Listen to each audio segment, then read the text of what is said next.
rock. Yeah! We needed that one. All right, how's that? Yes. All right, very good. First off tonight, folks, I've got to start with an apology. This morning we walked in here and we discovered that our chiller had died in the middle of the night, so HF Refrigeration will be here 7:30 tomorrow morning, so couldn't get here today. So we got a little bit of a breeze issue tonight, but hopefully you bear with us. Thank you everyone for being here tonight. As we, first and foremost, we honor our former friend, Eleanor Feiner, who was here, such a force in New Harmony all those years, founder and director of the Women's Institute and Gallery. What a champion she was for women's rights and women's issues, and the people who pursued those along with her. So we'd be remiss if we didn't mention Lena, of course.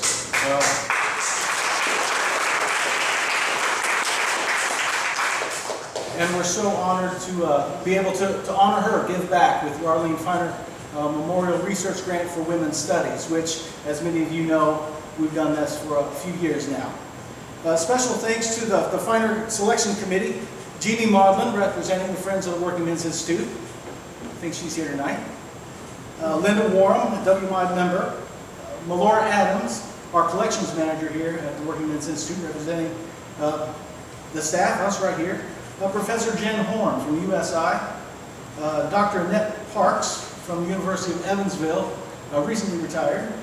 Connie Winesapple, representing the WMI trustees from 2020 to 2024, and now Christine Cruz, representing the trustees on the Lena Feiner Committee. Thank you for all your hard work that you've put in finding sorting through these wonderful applicants and these awesome programs that we're having. I'm super pumped for here tonight. Finally, the Eastwoodson Family Fund, have to thank them. Without their support, this wouldn't be possible. And of course, we have to thank Phyllis Feiner for some additional support as well. Like I said, I'm super pumped. Tonight we have Tristra Yeager and Eleanor Rust giving their program, Frances Wright, America's Forgotten Radical. Eleanor holds a PhD in classics from the University of Southern California, where her research and teaching focused on non-literary writing and knowledge organization in Rome, as well as the early modern reception of antiquity. Now what that means, that's the ways in which Greek and Roman material has been transmitted, interpreted, rewritten, and studied. That's about right? We'd like to have you back and give that presentation. Of course, Tristra, this is your second program here at the Working. You're getting spoiled here. Holds a PhD in Central Eurasian Studies from IU. She explored the grassroots cultural movements and intellectual history of Siberian indigenous peoples. They're both hands-on researchers and academics and authors who have conducted highly detailed research with primary sources. That means they love spending time in archives, just like the ones we have here at the WMI. As independent scholars, they have both been researching the lives of women in the 1820s to 1830s in America, Britain, and Russia. So let's give them a nice New Harmony welcome.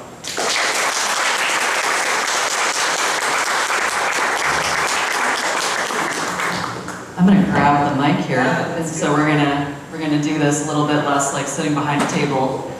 Woo! In fact, we're gonna start tearing the place up. All right, so I'm Tristra Yeager, And I'm Eleanor Rust. and we're two history PhDs, well, actually, we're two history freaks with PhDs. That's the way we like to say it. We just made a podcast about Frances Wright, reformer, philosopher, writer, activist, abolitionist before it was cool, feminist long before the word existed. It's called Frances Wright, America's Forgotten Radical, as Ryan let you know, and you can find it anywhere where you cast your pod, so any of the platforms where, like Spotify, Apple, whatever. It's we're about 6 episodes in of a total of 8. So like her friends, we've come to call Frances Wright Fanny. And right now I'd like to introduce to you Emily McGee, who generously brought Fanny's words to life on our podcast. And now here she is. She's going to read from the 4th of July speech that Wright gave in New Harmony in 1828.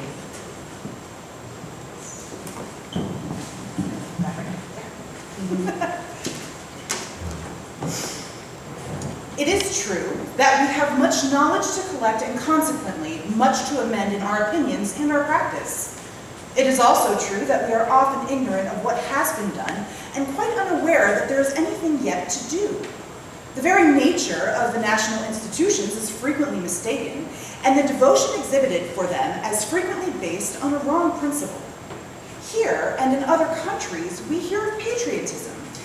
That is, of love of country in an exclusive sense, of love of our countryman in contradistinction to the love of our fellow creatures, of love of the Constitution instead of love or appreciation of those principles upon which, if it should be found not to be based, it would merit not attachment at all.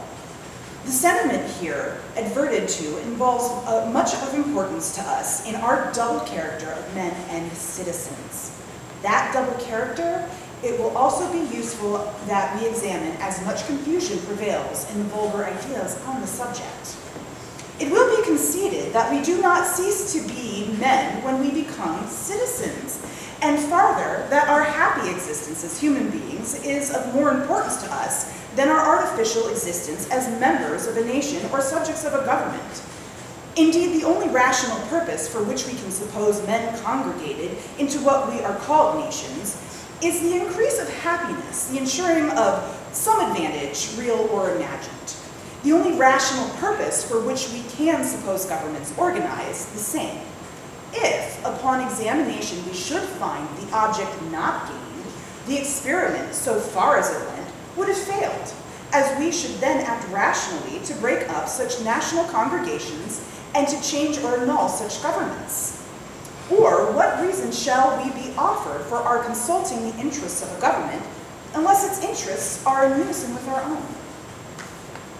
The moderns are growing a little wiser on these matters, but they are still very ignorant.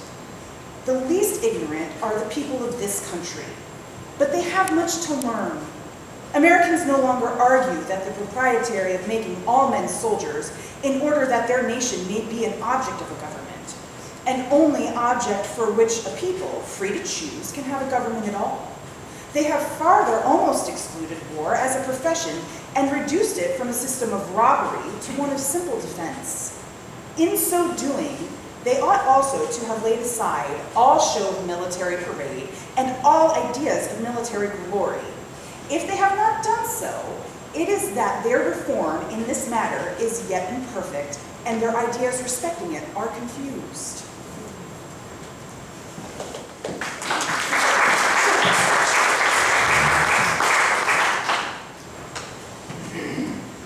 Thank you, Fanny. Also want to start by thanking the Feiner Selection Committee and the Affirmative Family Fund for supporting us in doing this really fun project, because we really love doing history together. So this crowd may be the most likely one in the country to have heard the name Frances Wright before, or at least read her name on a plaque in town. But I did not know Fanny Wright's name, even though I'd been a lifelong history buff before Tristra introduced her to me. So I want to give you a quick summary of what she was known for and forgotten for since then. So she was born in Dundee, Scotland in 1795.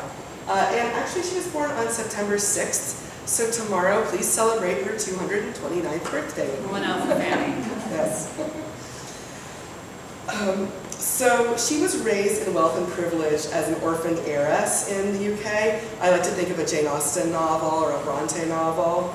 But as she grew older, she bucked convention to travel, to publish, to speak publicly, and work towards greater liberty and equality here in the US. She really became a celebrity. And like a lot of celebrities, some people thought she was a hero, some people thought she was scandalous. It really depended on who you talk to. But she was friends with some really big celebrities of her day, people like Thomas Jefferson, the Marquis de Lafayette, now made famous in the Hamilton musical, again, made famous again, Mary Shelley, the author of Frankenstein, and Robert Owen, one of a celebrity here and founder of the Second Harmony community here. So, Frances was really closely associated with New Harmony. She traveled widely in America, as it existed at that time. This was really the frontier when she was here.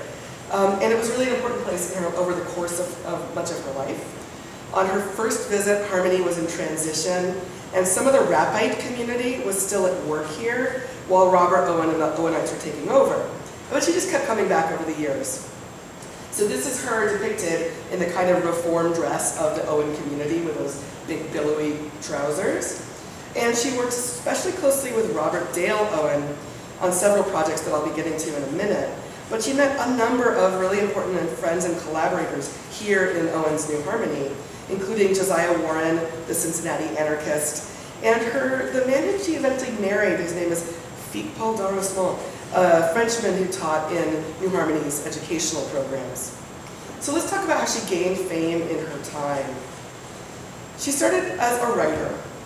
This is the title page of her first book, published when she was just 23 years old, Views of Society and Manners in America, in a series of letters from that country to a friend in England during the years 1818, 1819, and 1820, because they just don't title them like they used to. And this was a really glowing portrayal of the young republic by a European.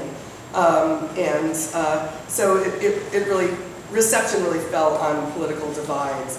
If you were interested in republic and revolution and reform, you loved it. If you were more about the status quo in Europe, you didn't like it.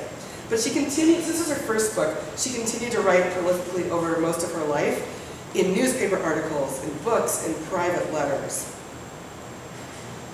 She was also known in her life as an anti-slavery activist. Not activist in the sense that we think of it exactly, but I'll tell you what that meant in her life.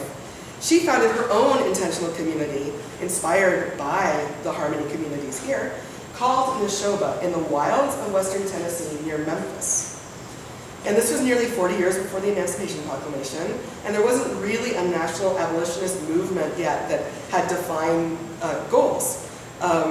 So she wanted to demonstrate how a plantation could run on cooperative labor and have free and enslaved people working side by side, and then outcompete the standard plantation model. And her plan included that enslaved people would earn their purchase price, and then when they were liberated, they'd just go away to Haiti, which is a republic ruled by and for African Caribbean people, after they had a successful revolution against the colonial powers and enslavers. So what Fanny was trying to do back in the 1820s was remove slavery from American economic and social systems and transition enslaved people to a more independent footing. And this was revolutionary, but it was a gradual approach to kind of try and wean America off slavery, and that was favored by other abolitionists at the time. But Neshoba, as a project, never really lived up to her ideals. It was plagued with all kinds of problems: agricultural problems, the harvest, economic problems with the price of cotton, social, political, sexual. There's an episode about that in our podcast, but I'm not going to here. The biggest one is, though, that Fanny had never run a community or a farm, and she had not really lived and worked with enslaved people. She had a lot of faith in her ideals. So this image shows what Neshoba was like at probably its largest extent, with just a few cabins. And this was a picture in a book by Englishwoman Frances Trollope, who visited and found it barely habitable at this point. So Fanny moved on. She became famous for something else. She was a newspaper editor. Maybe the first female newspaper editor in the US, we think, maybe. So Robert Dale Owen here in New Harmony had been a big supporter of Neshoba, and for a time his New Harmony Gazette newspaper here was called the New Harmony and Neshoba Gazette, or the Free Inquirer. You can see that the masthead says that in this issue from 1828. But after the Neshoba fell apart, Fanny returned here to New Harmony and threw herself into writing the newspaper with Robert Dale. She called him her brother editor. And then they worked together to move the Free Inquirer to New York City and continue writing there. Fanny's biggest claim to fame was probably as a public speaker. And her first major public speech was that famous 4th of July address that you heard an excerpt from read just a moment ago. But it was really the start of a meteoric career at a time when it was really rare for women to speak publicly outside of maybe some religious revival meetings or some particular church circles. So she became a powerful and popular public speaker on a wide range of reform and progressive subjects. She was interested in things like the rights of working men, the wage inequality, the power of religious institutions, and the way marriage law at the time constrained women's opportunities and really freedom. And also things like the role of education in a democracy.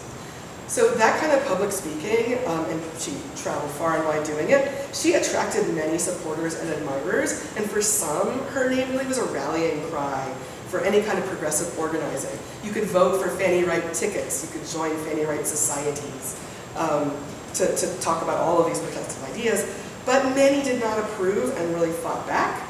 They tried to ban her from speaking, but they also they tried to talk about her who she was in some questionable ways. Let's look at the next one. So this cartoon is capturing a downright gabbler or a goose that deserves to be hissed. And downright is spelled with a W that's crossed out, so you know that that's Fanny Wright. So she's dressed, she's at a speaker's table, she's wearing this fine silk dress, but what she's saying is inarticulate. It just is not worth, it's not worth listening to, and it's something that you should hiss back at. The next cartoon takes it in a different direction. Here she's sitting at a writing desk with a pen in her mouth, but she's also lifting up her skirt and showing you her ankle. So for many at this time, a woman speaking publicly, especially talking frankly about things like, was marriage good for people? Was the power of the clergy getting too strong? And even some topics on like the morality and sexuality. All of this meant that she was morally and sexually questionable.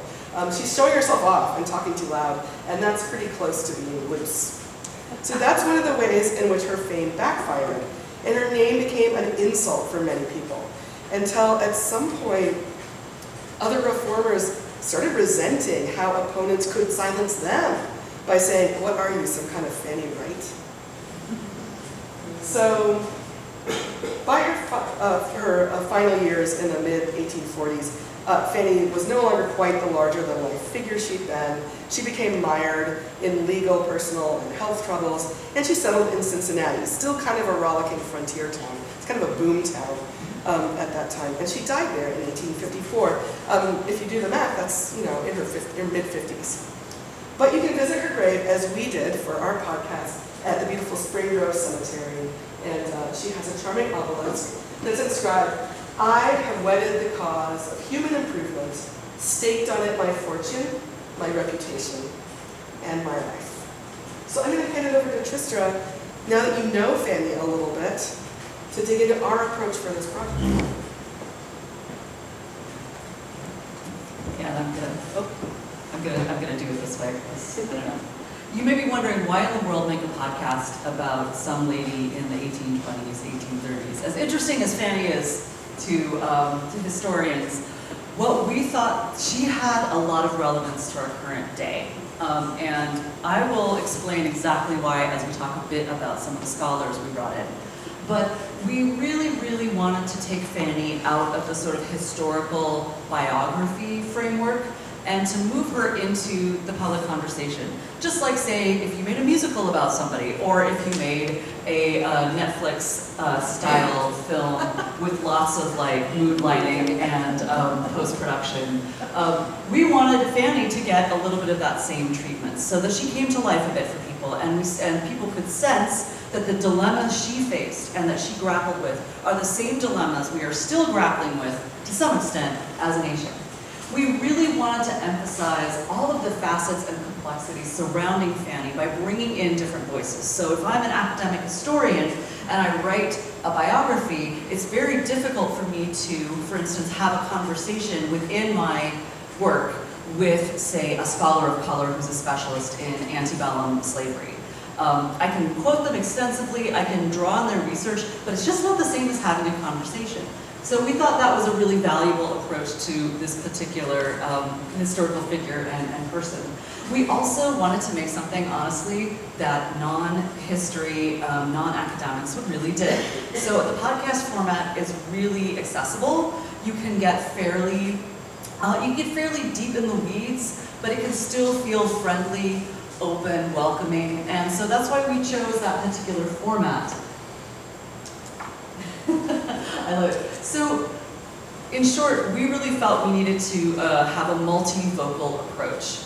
And to do this, it was basically just the sort of, if I were writing an academic paper, I would have a literature review right now. So this is my one paragraph literature review. It's probably everybody, including academics, are happy it's just one paragraph. So there are amazing primary sources. Just ask anyone here at WMI. And there are amazing secondary sources. There have been four biographies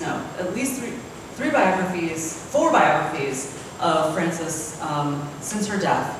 And there is another one on the way next year, thanks to Cheryl Coulthard, who's on our podcast and kicks off episode 1. Basically, what we wanted to do though was to kind of take it out of these as an academic, if you're writing a paper, you have to take a small slice and you have to address a small set of issues. Well, how can we make this a little bit more prismatic and have broader contextual statements that help people really get into why this mattered so much to Frances and what in the world was she doing when she made some of the decisions she did. So we really felt we should follow what one of our guests, Rita Myers, a historian at IU, calls informed speculation, right? So basically there are some people's lives in the past who are really difficult to reconstruct, and your best chance is to take bits and pieces from all over the place and basically give your readers or listeners, your audience, a chance to triangulate and get a better sense of who this living, complicated person was. Because if Fanny's anything, she's complicated. And especially when we get into the race and gender stuff, it got very complicated. So, and I'm sorry, I love this picture of Camilla Wright. I just like to throw this in every presentation. This is Fanny's sister and beloved companion, who was a huge influence on her life. But we don't know a lot about Camilla. You see there's like a ton of white space here, right? So this picture, in fact, is a wonderful encapsulation of trying to find what was a living woman like. It's difficult to understand exactly what Camilla looked like. And it's difficult to understand all of the ins and outs of Fanny. So that's why in the podcast, instead of breaking it down completely biographically, though we go in rough chronological order, we really went after context. And the reason you need the context is because there are so many holes. There's a lot of moments where we don't have Fanny's letter.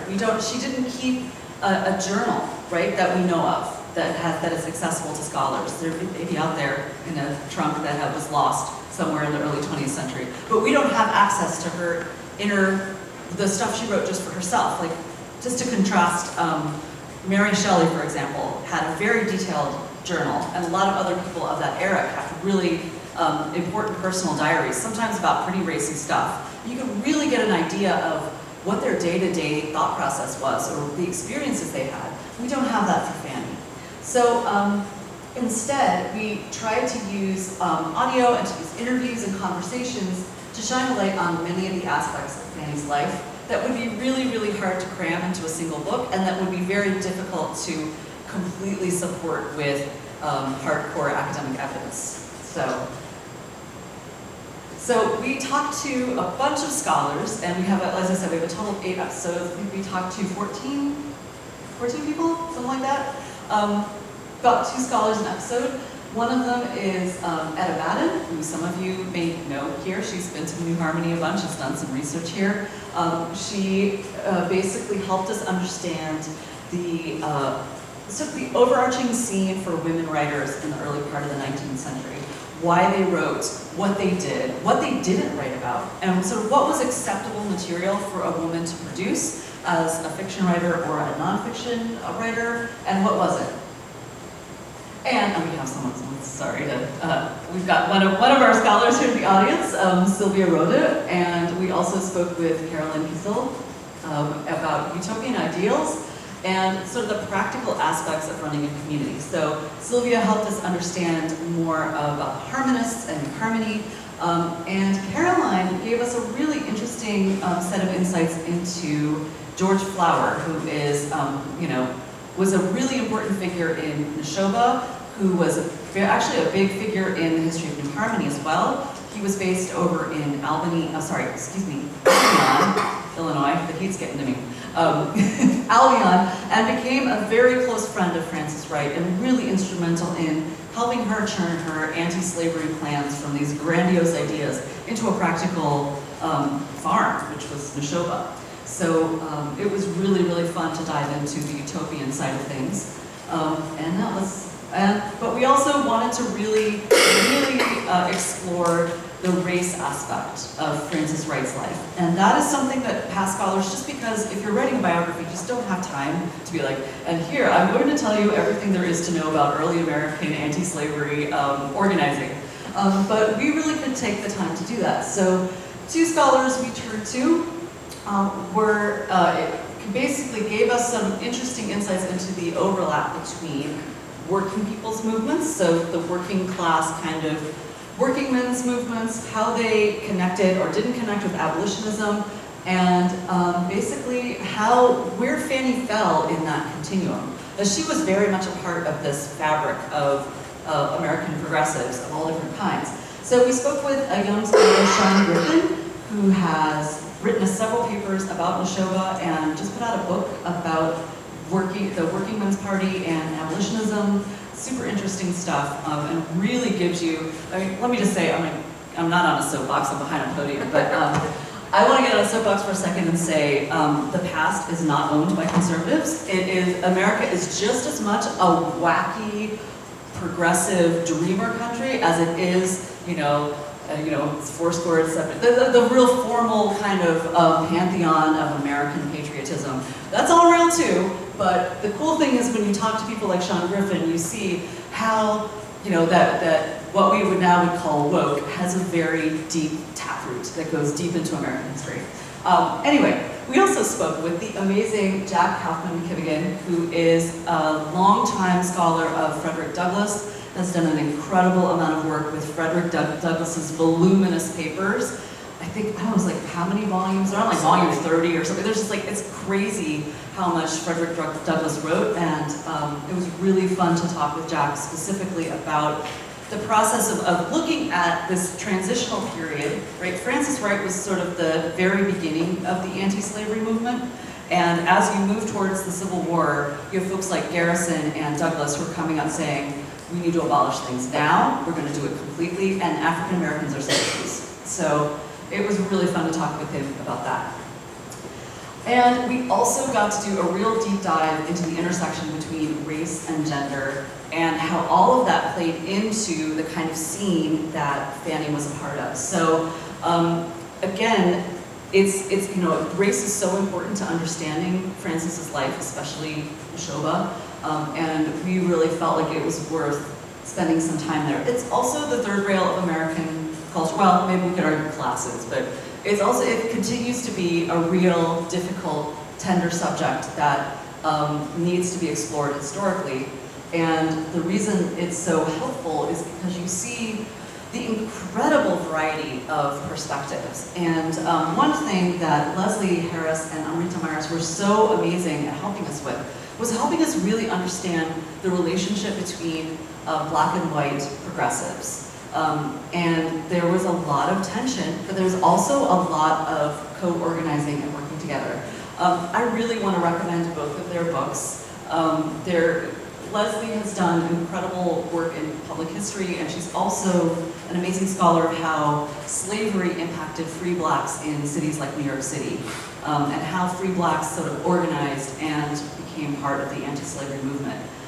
Amrita just put out 2 years ago an amazing book about the life of Julia Chin, who was the wife of one of our vice presidents. She was also enslaved. He never freed her, and she was his common law wife that he would take out into society, and along with her daughters, their daughters, she ran his plantation, even though she herself was enslaved. So very, very complicated history, very difficult to kind of unearth and put together. But Amrita did a beautiful job, and it is, I mean, if there is a story that really talks about the complexities of America, Julia Chinn's is definitely one of them. And it wouldn't be a Frances Wright podcast if we didn't talk about marriage, sexuality, motherhood, women's lives. And so to do this, and Frances's life has really changed when she got married, and she got married because she got pregnant. And so that chain of events had a massive impact on her life, and pretty much changed the way she wrote, and definitely impacted her public career, though it didn't end it. Anyway, we talked to Shannon Withicombe, who is an amazing scholar of medicine, who kind of gave us a good context on how pregnancy was viewed at the time, how women, from the evidence we have, experienced pregnancy, which in the antebellum period was very, very different from the Victorian period, and the sort of more professionalization of gynecology and obstetrics and everything. We also got to talk to the amazing Rachel Hope Cleaves, who is a writer and historian who's done a lot of work on gender and sexuality. She wrote an amazing book about a very early, it's basically a same-sex marriage. She found a trunk full of letters between two women who were life partners. And it was she has a really, really wonderful perspective on sexuality, how people thought about sex, how they talked about it. And sex was an important topic that Fanny brought up publicly all the time, which is why she was often called things like harlot, even though her behavior, her own behavior was pretty much, pretty straight and narrow, at least from everything we know historically, and that we have documented, though you never know. But she got called those names because she simply said things like women could enjoy sex, crazy, whoa. In that way we have changed, and that is perhaps a change for the better, that we can all recognize that everybody enjoys certain things. All right, we also really wanted to look at something that is kind of, it's easy to miss in a biography if you're writing a full-on biography of someone. We really want to look at the ecosystem, like how did Fanny get her message across? And how did she use the existing system of periodicals, newspapers, speeches to get her point and to sort of engage with the audience? Because she was someone who did not shy away from controversy, and she seemed to kind of enjoy, there's, you know those people that really kind of like debating. I get a feeling that if you had Fanny at the dinner table, she'd probably be really cool about it and be very eloquent in her points, but she would not back down from a little bit of a tussle. And so we spoke with Lori Ginsburg, who has written some amazing articles about the reception of Fanny's speaking, and some really great breakdowns of her critics, and what that said about our American relationships with religion and sort of the public proclamation of your religious position. And we also spoke with Ashley Ratner, who is a wonderful literary scholar who has written a bunch about anti-slavery periodicals, including one that published a bunch about Frances Wright's projects, which has the best, Frances had a great book title, but this is the best. We need more names like this in the media. The Genius of Universal Emancipation. That's the best name for a magazine ever. So we talked about them to get a real sense of what did it mean. We jokingly call it going viral, right? So, of course that's not historically accurate to call it that, but what did it mean for Frances to go viral in this day and age? How did that happen, and how did it impact her? So that's sort of the method to our madness and why we spoke with people we spoke with and how we approached it. But we wanted to give you a few key takeaways here, and now we can kind of do almost like our podcast. Almost. So we actually recorded the podcast in a closet, like a lot of podcasters, and we're like right next to each other. So, but you don't want to have mic bleed, right? So you have to kind of. So we should do that anyway.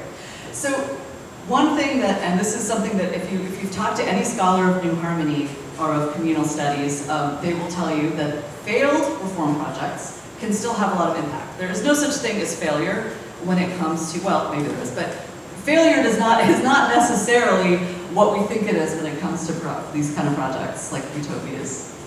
Yeah, and I think one thing we kept coming across is things like, well, if the Working Men's Party only lasted, did not last until our time, was it important? Absolutely. If New Harmony as a full-on intentional community didn't last long, well, but you all know about the impact, the long-lasting impact in this place and in the state of that community. We also kept running into how mainstream historical ideas keep reinforcing themselves until they feel like facts. This came up actually in one of our conversations when we were talking about, well, why doesn't Frances have her own musical? Why isn't there a Frances Wright HBO miniseries? And pointed out that historical biographies, the same ones kind of keep getting published. We keep getting a new George Washington biography. That, for every uncovered story you see on the bestseller list, there's probably 5, 6, 7, 8 oft-told stories. And that's one of the ways in which the grooves in history, as we read and write about them, often just keep getting deeper, instead of finding the things that haven't been explored so much. And one interesting thing of that, again, because this is a lecture based on women's history, women's studies, is the people who were not covered immediately after their deaths are the ones who remain invisible. And so that's why we don't know much about the free black women in the antebellum period in Cincinnati until someone goes and finds the letters that were stuck away in a family archive. We don't know much about some of the other amazing women speakers at this time. Like we have a brief reading from a speech by a woman named Maria Stewart, who was an African-American activist working at the same time as Frances Wright, also giving speeches. But I mean, she needs her own podcast, right? So just because we haven't heard of Maria Stewart doesn't mean she wasn't significant. The way history has been written and who history has been written for in the past means we are getting a trickle down of very specific information, and that's why it's really important to go back and remember people who may have been forgotten, because sometimes they're forgotten because they just didn't quite fit into like easy categories and they're a little weird, or they weren't well documented and you need to do different kind of work. So we also need to consider multivocal movements because they change things. This was actually a revelation in the episode in which we talked to Sean Griffin and Jack McKivigan, and also a little with Leslie Harris. What I learned in school about the abolitionist movement is it was about ending slavery. Of course, right. But in getting there, there are a million possible paths that lots of people theorized about, that lots of people had really strong opinions about. It was all about trying to imagine a different future for themselves after hundreds of years of living in an economic and social system that was built on slavery. And so imagining a different future required as many imaginations as there were people involved in the movement. And it took a lot of conversation, it took a lot of writing in the genius of universal emancipation to build a movement, to bring those imaginations together into one goal, one plan. Yeah, and it's easy as you're looking back, and one thing that tends to happen in our consideration of anti-slavery and things like the Underground Railroad is the people who were some of the most active and biggest risk takers and the loudest voices were African American. And those voices have been consistently neglected because I don't want to psychoanalyze the United States, but white Americans kind of want to hear about other white Americans who weren't assholes, who weren't jerks. So you have to bleep that out. I'm sorry. Gosh darn it. We want to hear about people who were heroes, and that's a very legitimate desire. And none of us want to think of ourselves as an enslaver, right? None of us white folks. So in some ways, we need the multivocal movements to remind us that at the time, it was a morally murky, complex issue. And we may be facing some similar issues in our own times that we should be trying to find the various voices for and listen carefully. Yeah, so another takeaway, women's lives are hard to reconstruct, but not impossible. And it's valid to do this kind of reconstruction, that just because this exact same sources aren't there for Fanny Wright as maybe for Walt Whitman. His name came up a lot in our research. That doesn't mean that we can't build a picture of her life with some slightly different ways. You've had some stunning, yeah, I have thoughts. Well, no, I love the Whitman examples. Like, someone sat down with Walt Whitman and was like, tell me about your brilliant life.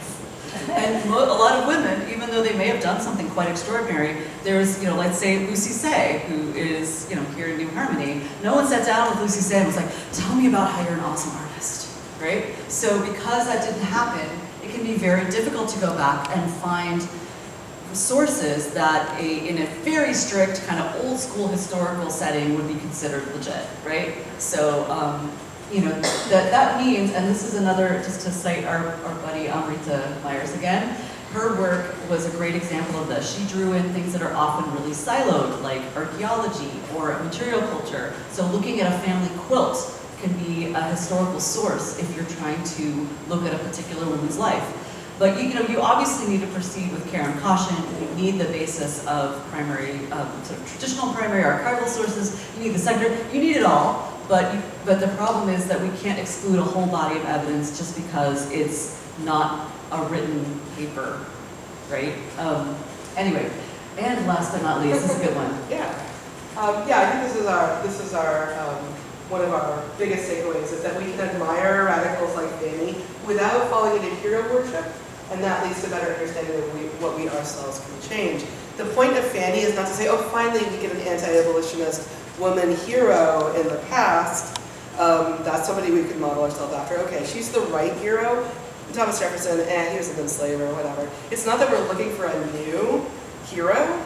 It's that we can look at Fanny and see an example of somebody who was trying, who was striving, who's putting her all into imagining that different future, and worked with so many people who were doing their part, their little part, to try and do that better themselves.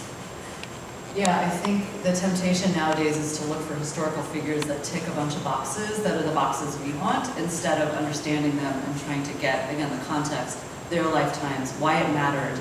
And because we are gonna, those that come after us, our descendants, are gonna look at us as like horribly, the way we treated the environment. You use plastic straws, who knows what it's gonna be. But we will not tick their boxes. And so in some ways we need to take a new, fresh look at how we consider people in the past so that we can actually learn from them and draw lessons. I mean, if you want a lesson about how to be brave, Fanny is a great one, even if you don't agree with why, people sending people to Haiti or, other aspects of her approach. So I think we want to leave some time for questions, but we do have one way to wrap up. So you heard at the beginning a rousing speech from the 4th of July from McGee. Let's hear another side of Fanny. Let's hear a poem that she wrote that I think you found a photocopy of. Yeah, it's here in the Workingmen's Institute. Up with the dawn of field betimes, when the fresh sun the mountain climbs, and the bell rings, the matin chimes. This is the joy of life. Returning from the summer heat, around the frugal board to meet, are bred by labor rendered sweet. This is the joy of life. Refreshed by rest and wholesome fare, then to resume our pleasing care. Our fields, our flocks, in heaven's sweet air. This is the joy of life. And oh, when smiles the golden day, and quietly home we take our way, to see the children at their play. This is the joy of life.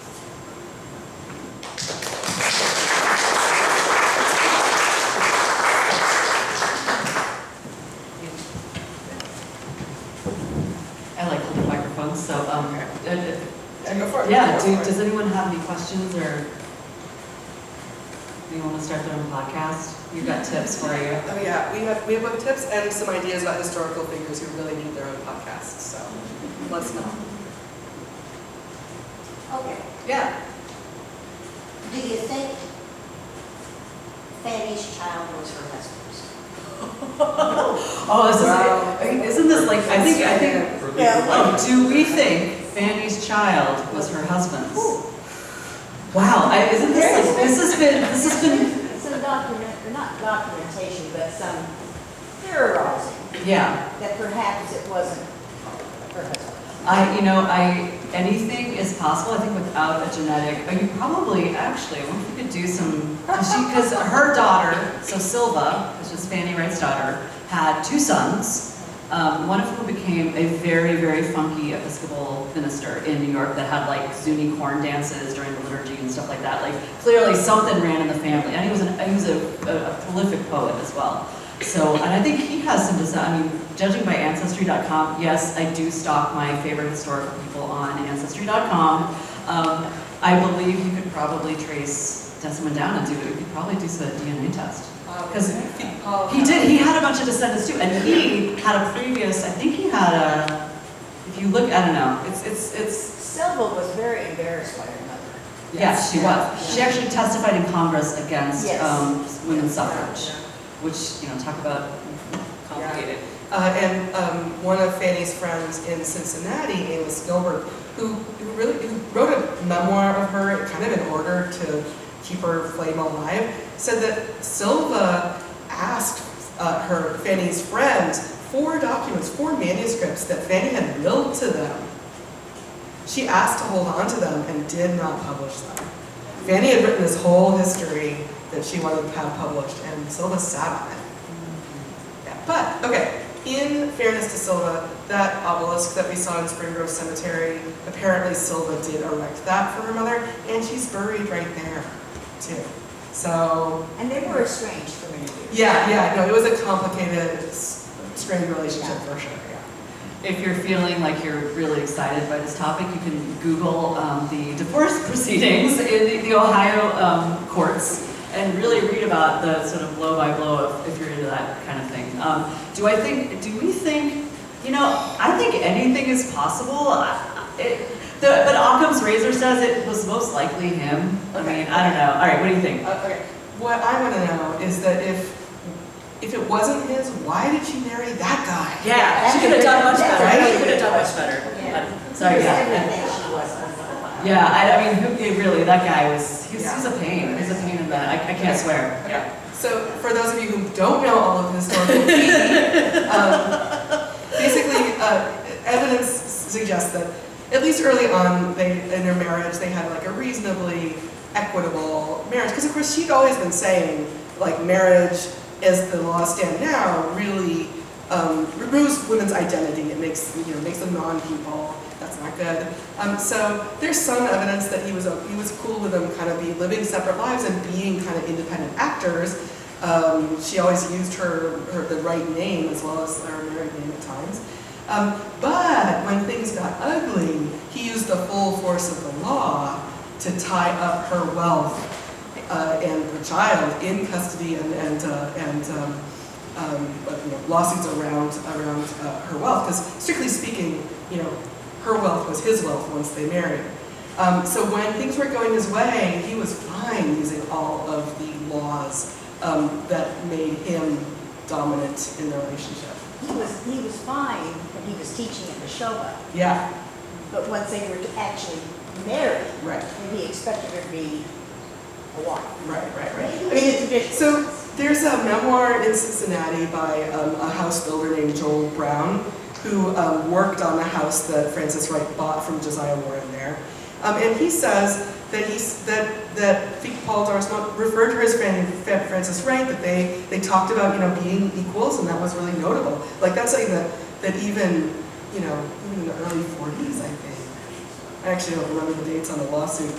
Paul D'Arcemont was at least going through the motions of like we are having a Fanny Wright style marriage. But yeah, when things turned south, his tune changed. So you see how we evaded that question with lots of historical thought. So I don't know. This is what I love about New Harmony, Indiana, is y'all are still gossiping like 200 years later. I think it's great. Either please don't change.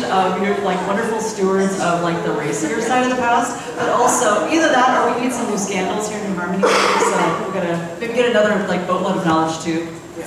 Speaking of historical tea, we did not mention, but we should, that in the last episode of the podcast, which is coming out in a few weeks, Linda Warren graced us with an interview. and told us about Clorion, otherwise known as Martha Chase Owen, and the detective story. So thank you, Eleanor. Can I talk about Fanny the racehorse? I don't know. I don't remember. That was just, it was a couple When they months had ago. the New Harmony Jockey Club, I read this article. What? Yeah, the Owen brothers had this jockey club. And so they were having horse races. And I read the minutes, and it said that Fanny won the race. And I thought, oh my God, she's riding a horse. But it was the name of the horse. Paging Dr. It Floyd. was the horse. Anyway, interesting. Someone, I thought I saw a hand. Yeah. Remind me, why did she leave New York and how did she end up in Cincinnati? You mentioned Josiah Warren because she knew him from here in New Harmony. Is that how she ended up in Cincinnati? Well, Why did she leave New York? she settled in Cincinnati, but she was all over the place, really. I think by that point, her relationship, her partnership, her collaborations with Robert Dale Owen had really come to an end. So New Harmony was not like the safe place it had been for her. I don't know if we really know if there's a real documentation, but Cincinnati, I think, it was near the frontier that she loved, right? She really decided to devote a lot of her life to, the West as it was in the time.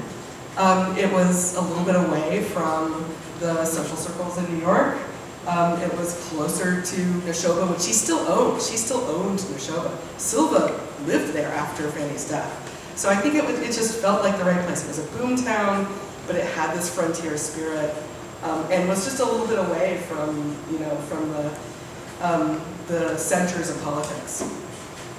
Yeah, she left New York and went to Europe, and she went with Camilla, and they both settled in France for a while, and actually by way of Haiti. So Frances was down to Haiti. She came back. She's like, oh no, and they both went to Europe to, that's what you do when you get knocked up. You go to Europe, and you hide out for a little while, and then all of a sudden it's like, boom! Look what happened. And so, she and Camilla were there, and I guess Small was also there, and you have some letters from some of her friends who popped in on her in Paris and was like, we don't recognize her. She is completely transformed.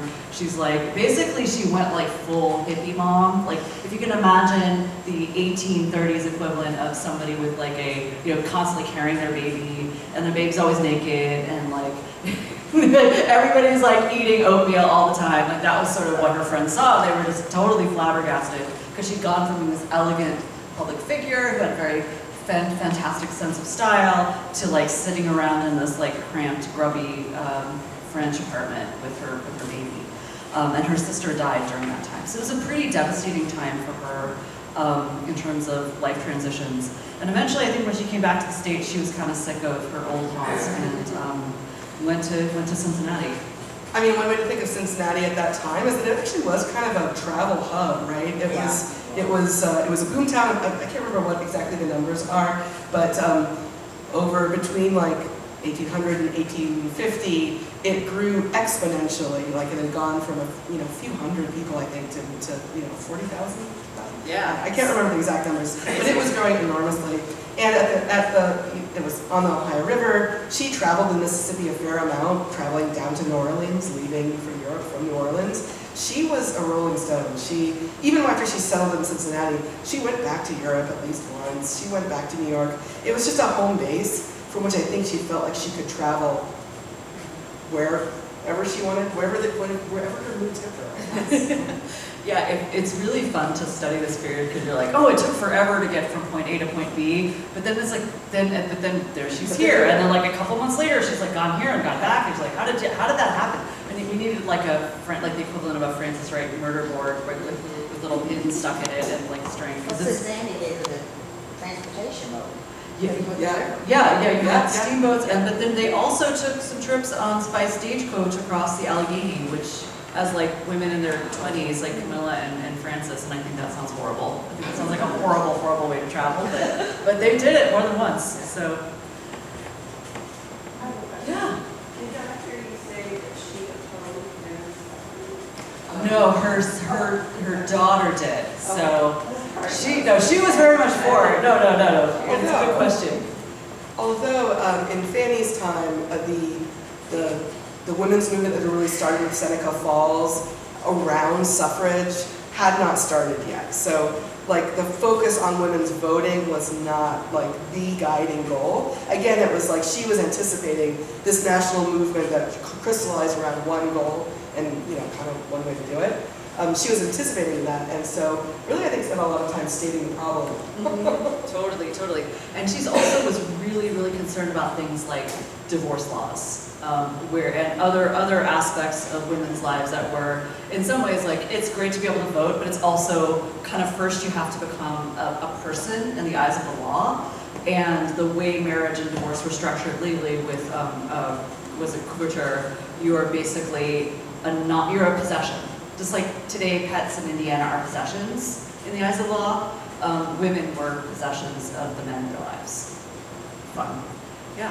So she was able to do all this because she inherited everything. Yes. Right? So were the laws in Scotland different? Was there not a male relative that was like? So she belonged to really the merchant class rather than like an aristocratic class and in the merchant class, this is like really broad strokes, women inheriting was not quite so unusual. There wasn't this obsession with got to keep the estate and the title and the money with the male heir. And so she was able to inherit kind of a tidy sum, I think, from her parents, but also over her life she inherited other property from other people. So she was just incredibly lucky. She did have brothers, I think. I can't remember how long they were. Yeah, she had an older brother who died in India, or in a conflict on his way to India. She had an uncle too that was fairly well. Yeah. Yeah. I think, are you thinking of the Glasgow uncle? Yeah. So she was incredibly lucky in being both kind of in the position to inherit and then to kind of just have it keep coming her way. She must have managed it really well to have it last that long, because she sunk a ton of money into Neshoba, buying the land. She got investors in that project to help purchase enslaved people to participate in the project. She sunk a lot of money but she was somehow managed to kind of keep herself going. Yeah, and here at WMI you can see some interesting letters and things about her writing to her agents, to her bankers, which at the time was like really a high-touch relationship, and so there's also periods she went through in her life where the agent had speculated on a specific bank in New Orleans. That bank had failed, and so she's like, we're basically out of money. But then, or the Marquis de Lafayette misplaced some important stock notes. So you can find a lot of information about Fanny's financial dealings here. That would be interesting. It'd be fun to get a CPA to look at some of these things. It would.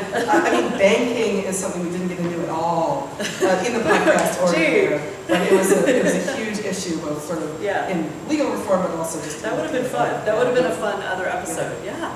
Yes. Why didn't you bring up Lafayette? Well, I mentioned his name, but it's true. He played a huge role in her life. That Here we go. Yeah, go for it. They became so close that he considered adopting her until I believe his family said no. And in fact, the reason that Fanny Wright came to New Harmony the first time was because when Lafayette did his huge grand sort of like victory lap tour in the early 1820s, he invited Fanny and Camilla to join him on the tour, so they did. So it was in Lafayette's social circle that she really got in touch with Thomas Jefferson, that she went to all of the balls and social events in New York and Washington. And that's why she was around to see Robert Owen talk about his project. And why she could say, Lafayette, I'm going to take a little break and head to the frontier and see what New Harmony is about and see what George Flower's Albion is about. So he remained a big force in her life. And actually one great source of information about her is letters that Lafayette wrote to her and also to friends. Like in one of our episodes, we had somebody read a quote from a letter from Lafayette to Jeremy Bentham, the British utilitarian philosopher. And they're just talking her over. They're talking over her talents. And like a little bit of her deficiencies as well. Yeah, it's also funny to read like two guys being like, oh, she's really cool, she's really cute, but also she's kind of annoying. But it's, yeah, there are some, Lafayette is really important, and we did have some moments from Lafayette. It was really, really fun to try to find someone to read Lafayette. Like, how do you, so, the choice we made was a French Canadian. We're like a guy who spent a lot of time in America, but has a French accent, because you can tell from Lafayette's letters that English was a second language. And so, yeah, that was a really fun one to figure out. For the most part, we did not have our voice actors do accents, but somehow we felt like the Marquis de Lafayette You needed it, you had to, accent. yeah.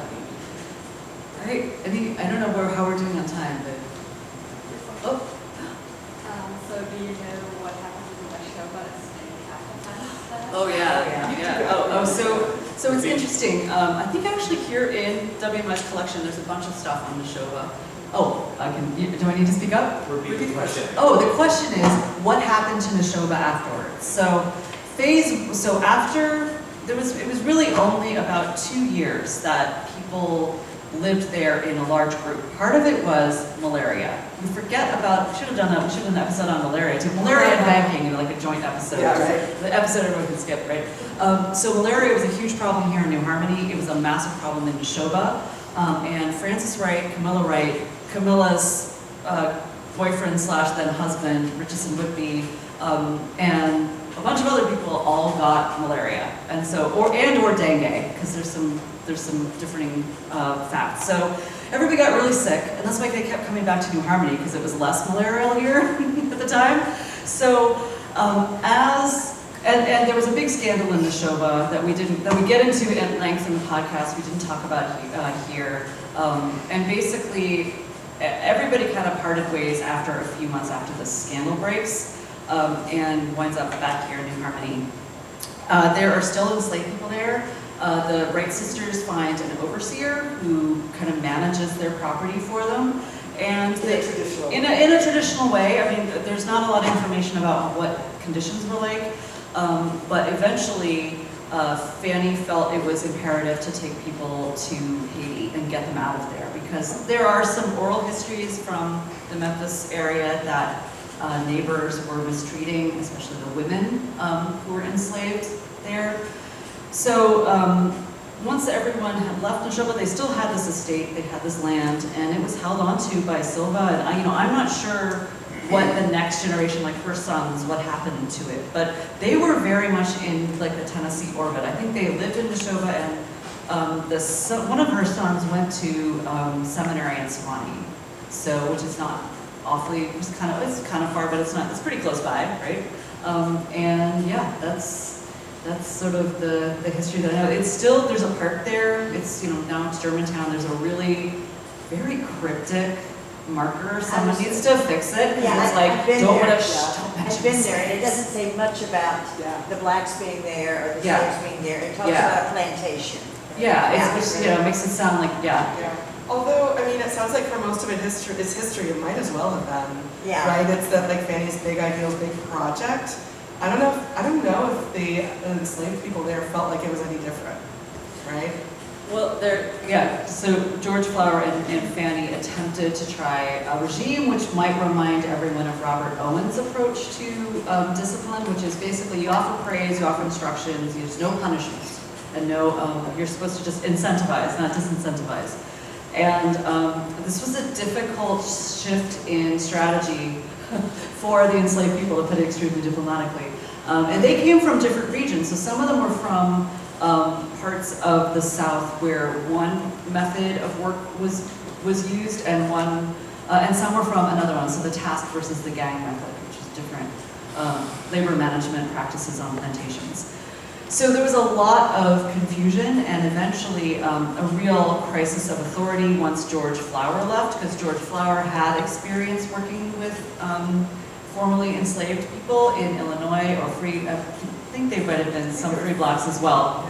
But there was some, so once that experienced hand left, things got way more difficult. And then Fanny was away from Neshoba because of her terrible malaria, and so it was kind of left in the hands of people who were perhaps ill-qualified, though I don't know who would be qualified to run that particular party. Like you know, everyone gives like, I gotta say a word for my man Richardson. Everyone gives Richardson Whitby, who was Camilla Wright's husband, and Fanny Wright's brother-in-law, who was a former Shaker, who knew something about farming, was attempting to kind of help them manage Neshoba. But like, you know, how could one guy manage to like run this whole complicated farming operation with like basically no other assistance? Yeah. And without a lot of practical, like, the model, right? The model's new, right? It's inspired by the Owenite model, but they haven't done this before. So it's not even, it's like a combination of experience and winging it. Yeah. Yeah. So it was unfortunately yeah. Neshoba, but I think there still is some traces. There's a marker. You can still find, I think there's a park there too, right? Is there a park? It's in the middle of a, it's in, there's some highways that go there, and it's in Yeah. like a median sort of thing. My husband waited in the car while I went across four lanes of traffic. Oh my and took a gosh. picture of it. That's Wow. awesome. But there is a Germantown now, Yeah. which Neshoba became part of. Yeah, exactly. Anyone else have any questions? We're happy to talk afterwards too if you have. And of course, there are now 6 of our 8 episodes out in the world on Spotify, Apple Podcasts, and everywhere else. So if you want to go a little deeper, both into Fanny Wright and the bigger context around the issues she's talking about, give us a listen. And grab a sticker Yeah, grab from a the sticker. snack table over there. Thank you, everyone. Thanks for your questions.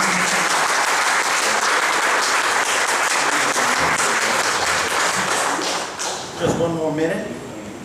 Thank you so much. That was wonderful.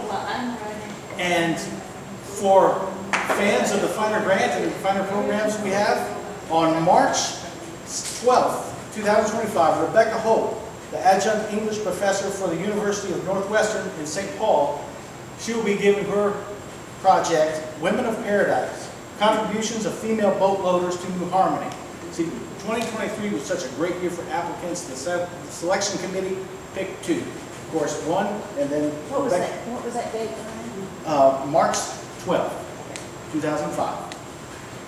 And then, I'm very happy to announce, I think for the first time publicly, our 2024 recipient, Catherine Prater, Digital Project and Outreach Librarian at the Avery Architectural and Fine Arts Library in Columbia University. Her topic, Illustrating Nature and Printing Utopia, Lucy Way Sistier Say, 1800 to 1886. Lucy Say has been mentioned here tonight, but she's going to get a full program here. If you're not tuned in to our events here, check us out on Facebook. Check out our brand newish website. Look at the event listings that we have in the paper. Also, we have a lot of our things on visitnewharmony.com. So we have great things going on. We have weaving workshops picking up again. This fall, later on this fall, we're going to have a series on conflict resolution. Of course, our preschool story time, the Kiwanis story times are all going strong. So check out those sources, or if you're not getting our insider, talk to me, talk to Melora, we'll get you added to the list and you can get our email newsletter. I'd be hesitant, I would be remiss if I hesitated to mention Donna Creek is still looking for volunteers for the Friends book sale, Coons Fest weekend. So she has a couple more spots. Raise your hand, Donna. I only have 2 spots left. Oh, that's one fast. So if you're interested, please talk to Donna. 3-hour shifts to sell books here at the library, which all the money goes back at their brother's programs and so forth. And I need 2 volunteers from 12 to 3 on Saturday. So talk to Donna if I you're have interested. ready to go from 12 to 3. I need 2 people to work that shift, but all these shifts filled. So I do need somebody from 12 to 3. Okay. Thank you for volunteering. Or when I ask, you don't say no. All right. Thanks again so much for supporting the WMI, supporting the Arlene Feiner Memorial Grant for Women's Studies, and thank you once again for our speakers tonight.